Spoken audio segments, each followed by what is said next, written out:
The penthouse had been seized 3 days ago. The cars, the art collection, the vacation homes, all frozen by federal investigators. Adrian Westbrook stood in the doorway of apartment 4C in a building that smelled of mildew and someone's burnt dinner, holding 2 suitcases that contained everything he had left in the world. "This is it?" he asked his lawyer, voice dripping with the disdain that came naturally after 26 years of never wanting for anything. "Be grateful you have this much," Margaret replied curtly. "Your father's embezzlement scandal has implicated half the company. You're lucky you're not in a cell." She thrust a business card into his hand. "This is someone who might be willing to work for what little you can pay. I'd suggest you hire him before word gets out who you really are." The card read, "Elliot Chen, Personal Assistant Services."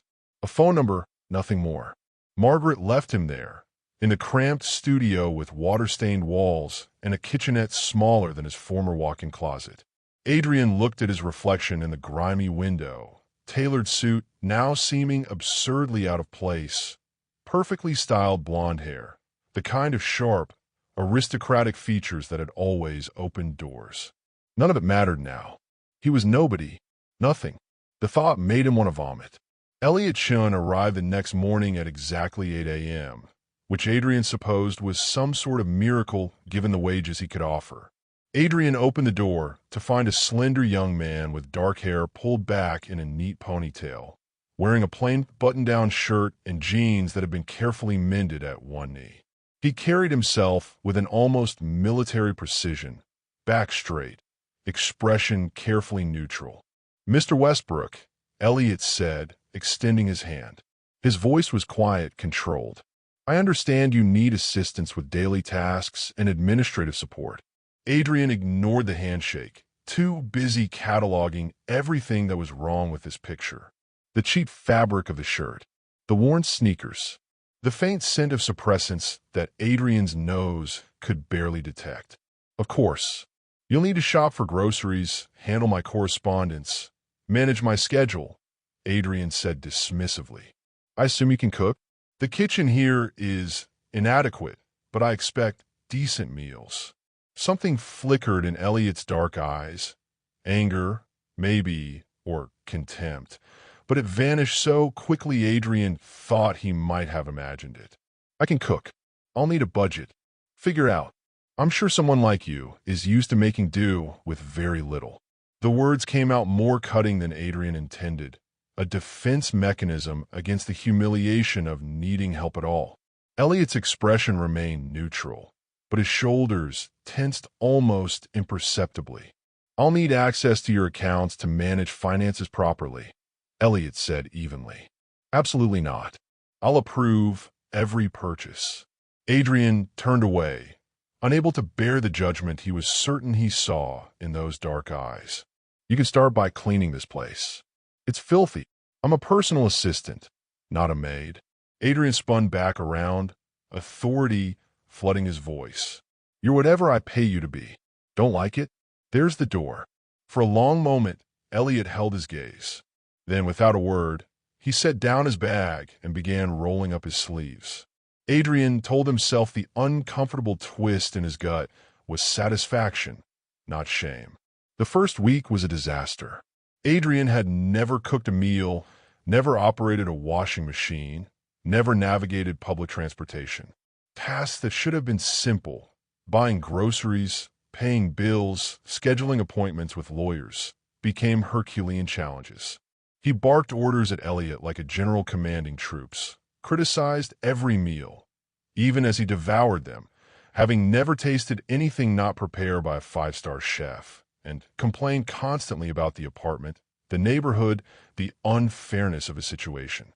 Elliot endured it all with that same neutral expression, speaking only when necessary, moving through the small space with an efficiency that seemed almost supernatural. He anticipated Adrian's needs before Adrian voiced them, handled problems before they escalated, and somehow made the dismal apartment almost livable. And Adrian hated him for it, hated the quiet competence that made his own helplessness so obvious, hated the way Elliot never argued back, never showed anger, just absorbed every cutting remark with infuriating calm. But mostly, Adrian hated that somewhere under the bitterness and wounded pride, he was beginning to rely on Elliot in ways that terrified him. It was the middle of the second week when Adrian's facade finally cracked. He'd spent the day at yet another deposition, lawyers dissecting every aspect of his life while he sat there powerless. His father was already in prison, his mother had fled to Switzerland, and Adrian was left to answer for crimes he hadn't committed but had certainly benefited from. The family name that had once opened every door now slammed them shut. Former friends crossed the street to avoid him. His tone, once so commanding, now seemed to repel rather than attract. He came back to the apartment to find Elliot preparing dinner, moving around the tiny kitchen with practiced ease. Something in Adrian snapped. "Why are you really here?" he demanded. "No one with your skills would work for poverty wages unless they had an ulterior motive. So what is it? Are you planning to write a tell-all book? Sell information to the media?" Elliot set down the knife he'd been using to chop vegetables, his movements deliberate and controlled. "I need the work. That's all." "That's not an answer. It's the only one you're getting." Elliot returned to his task, dismissing Adrian with the kind of indifference that stung more than any argument. "I could fire you right now," Adrian threatened, even as the thought of losing Elliot sent panic through his chest. "You won't." Elliot's voice was calm, certain, "because I'm the only thing standing between you and complete collapse. You don't know how to survive in this world, Mr. Westbrook. You never had to learn." The truth of it hit Adrian like a physical blow. He sank onto the worn couch, suddenly exhausted. "You're right," he admitted quietly. "I don't know how to do any of this. I don't know how to be ordinary." Elliot was silent for a long moment. When he finally spoke, his voice had lost some of its careful neutrality. "Then maybe it's time you learned." The lessons started small. Elliot taught Adrian how to budget, showing him how to stretch $70 across a week's worth of groceries, how to comparison shop, how to cook basic meals, how to do laundry without turning everything pink. He explained public transportation routes, showed him which neighborhoods were safe at which times, helped him navigate the complex web of bureaucracy required to survive without money or influence. Adrian was a terrible student at first, impatient and prideful, struggling with tasks that children managed easily. He burned rice, shrank his favorite shirt, got lost on the subway. Each failure felt like another humiliation, another reminder of how far he'd fallen. But Elliot never laughed at him, never mocked. He simply showed Adrian again, patiently, until muscle memory took over. Slowly, something began to shift. Adrian started noticing things he'd never seen before. The way Elliot's hands trembled slightly when he counted out change, suggesting money was tighter than he let on. The careful way he portioned his own meals, always eating less than he served Adrian. The dark circles under his eyes that spoke of sleepless nights and constant worry. One evening, Adrian found Elliot sitting at the small table, staring at a stack of bills with an expression of quiet despair. "What's wrong?" Adrian asked, lowering himself into the opposite chair. Elliot quickly shuffled the papers together. "Nothing. Just organizing." "You're a terrible liar." Adrian reached across and gently pulled the top bill from the stack. "Medical debt. A staggering amount."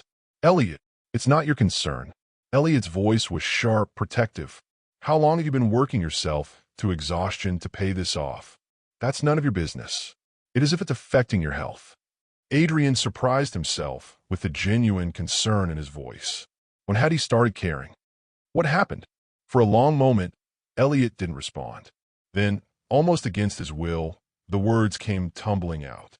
"My mother. She got sick 3 years ago. No insurance. I was still in college, working 2 jobs, but it wasn't enough. She died anyway, and I'm still paying for treatments that didn't work." The pain in Elliot's voice was raw, unguarded. Adrian felt something crack open in his chest. "I'm sorry," he said, and meant it.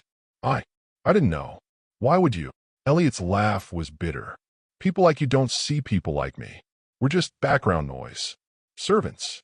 Tools to make your lives easier." "That's not." Adrian started, then stopped. Because it was true, wasn't it? He treated Elliot exactly that way. Had treated everyone that way his entire life. Your family's pharmaceutical company, Elliot continued, voice hollow. Westbrook Industries. They make the medication my mother needed. It costs $12 to manufacture. They charged $1,200. When I begged them for assistance, for a payment plan, they said no. Company policy. Adrian felt the blood drain from his face. My father's company. Your family, Elliot corrected.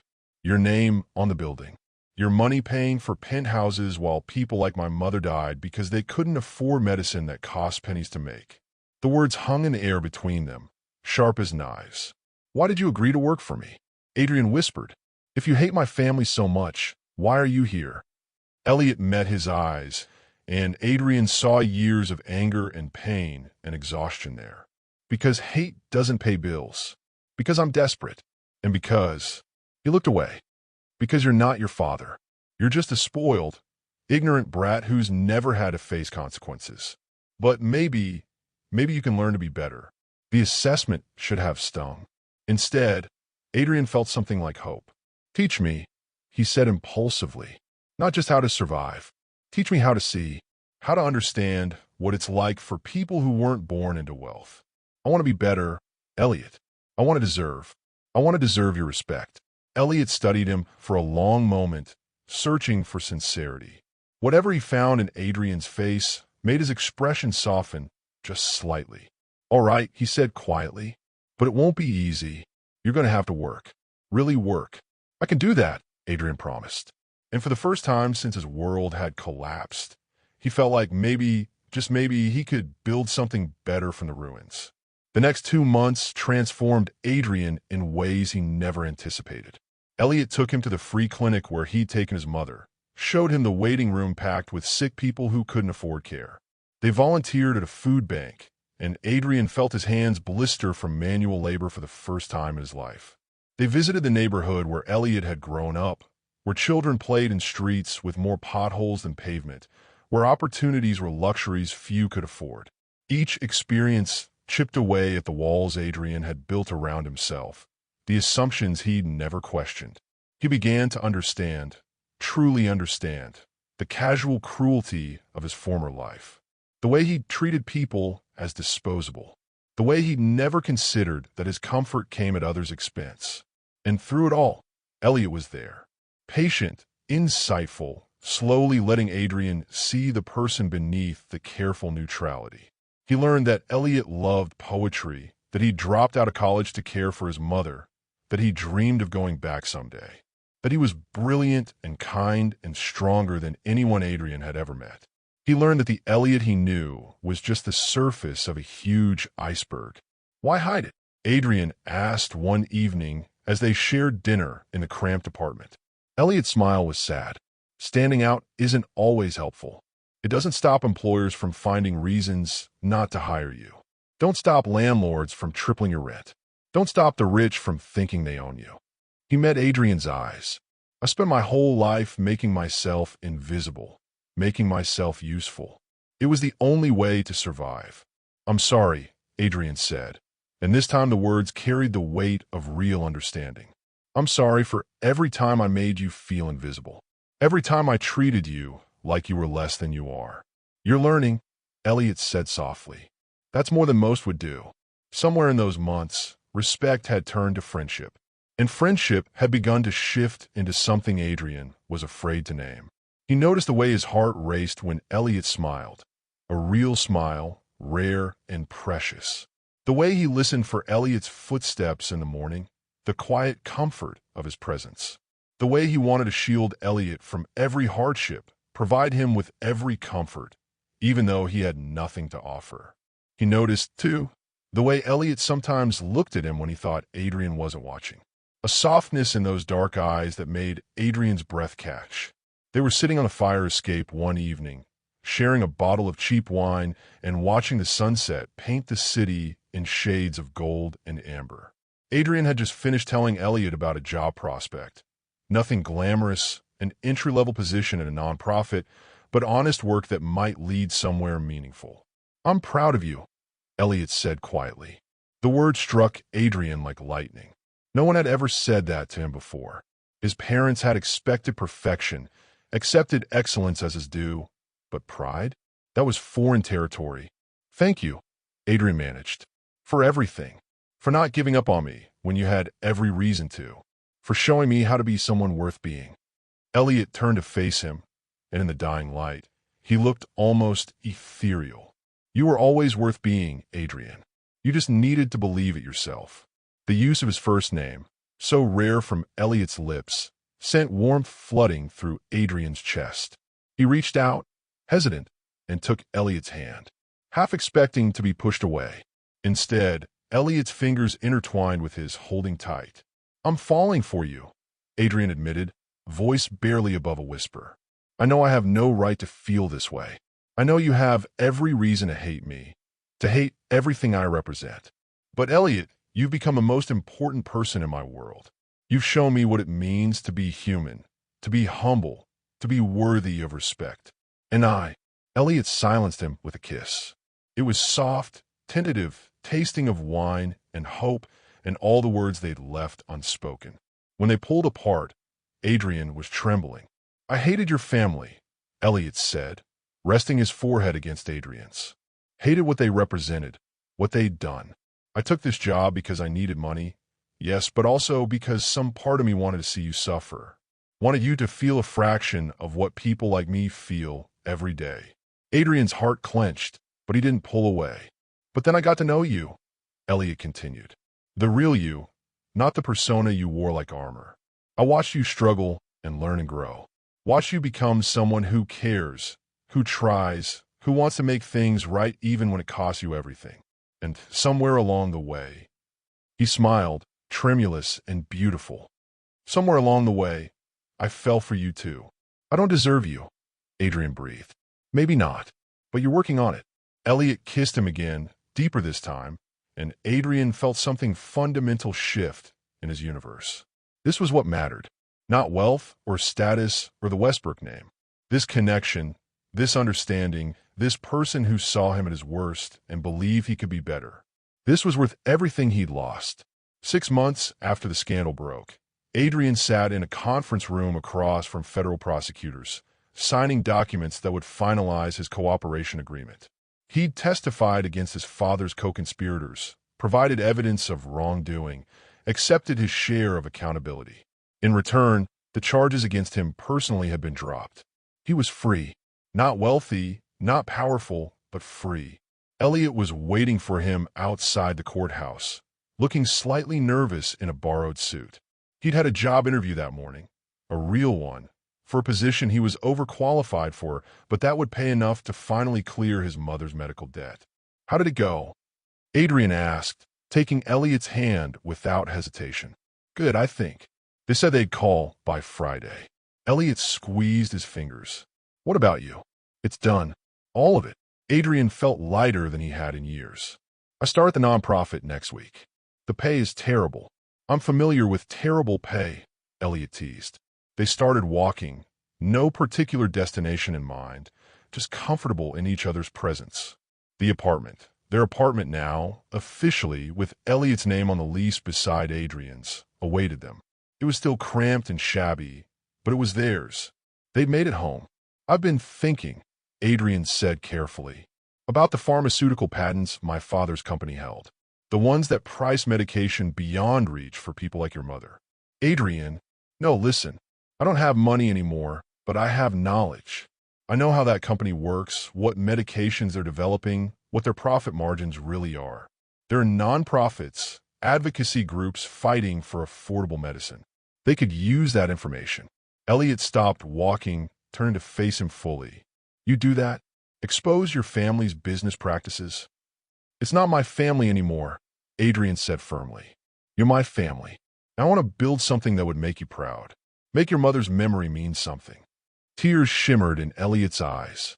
He pulled Adrian into a fierce embrace, burying his face in Adrian's shoulder. Adrian held him close, breathing in the scent that no longer carried suppressants. Elliot had stopped hiding, had started living as his true self. The scent of cherry blossoms and spring rain that marked him as Omega. I love you, Elliot whispered against his skin. "I love you too," Adrian replied, meaning it with every fiber of his being. They stood there on the courthouse steps, two people who had every reason to hate each other, who had somehow found love in the ruins of a broken empire. Adrian had lost his fortune, his status, everything he'd once thought defined him. And in losing it all, he'd found the only thing that truly mattered. He'd found himself.